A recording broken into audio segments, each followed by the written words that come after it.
Kasi hindi mo naman mabibintang yung tao, walang waran, puro haka-haka, puro chismis, puro balibalita, puro kopya-kopya.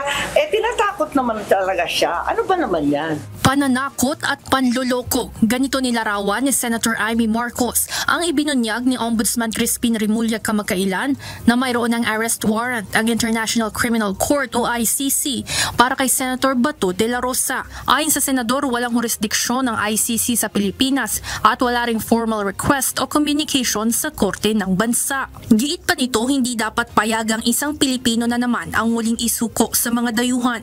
Batay na rin sa Republic Act No. 9851 o Philippine Act on Crimes Against International Humanitarian Law, Genocide and Other Crimes Against Humanity, kung saan walang nakasaad na panuntunan para sa proseso ng extradition o pagsusuko ng isang Pilipino sa International Tribunal. Ang panawagan ko, hanggat klaro at maipakita ninyo na totoo, kinakailangan tumahimik muna kayo. Kasi puros pananakot na ito. Ikalawa, kung talaga nariyan na yung warrant, fair warning lang, babala lamang sa ating mga opisyal, alalahanin na merong pang batas, merong pang konstitusyon, at may karapatan ang bawat Pilipino ipagtanggol ang sarili sa sarili nating mga korte. Sa Facebook post naman ng abogado ni Senator De La Rosa na si Attorney Israelito Torion, kinwestiyon nito kung bakit mayroong kopya si Ombudsman Remulla ng arrest warrant ni Bato at tinanong kung may inside access ba si Remulla sa ICC para magkaroon nito. Samantala, ayon kay Senator Amy Marcos, hindi niya pa nakakausap ng personal si Senator Bato de la Rosa. Hindi rin niya alam kung nasa dito ngayon at tanging asawa nito na si Nancy ang kanyang nakausap.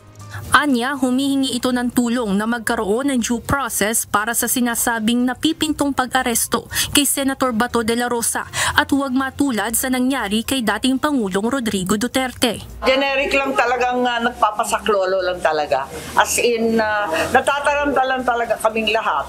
Pagkat hindi naman tama ito, I'm absolutely appalled by the Ombudsman, the Department of Justice making all these very reckless statements without any proof in hand, without providing any evidence. Una na ring nagbigay ng payo si Senate Floor Minority Leader Alan Peter Cayetano sa kapwa senador na paghandaan kung ano man ang mangyayari dito, kaugnay ng napapaulat na gagawing pag-aresto. Preparation. So, prepare at pag alam naman nila kung ano magiging itsura na nung warrant kasi dito una na yung kay President Duterte. So, tapos yung tamang ihahain sa korte. And kung may debate man, no, kung applicable sa kanya yung extradition rules o hindi yung sinasabi ng DOJ, simple din lang eh. Sino ba magre-referee? Dapat korte, di ba? Yun lang ang pinaka-bottom line doon. Pagka tinanggal mo yung kapangyarihan sa korte, dictatorship na tayo. Evan Alvarez, UNTV News and Rescue. Diyos ang aming sandigan, serbisyo publiko ang aming pinahahalagahan.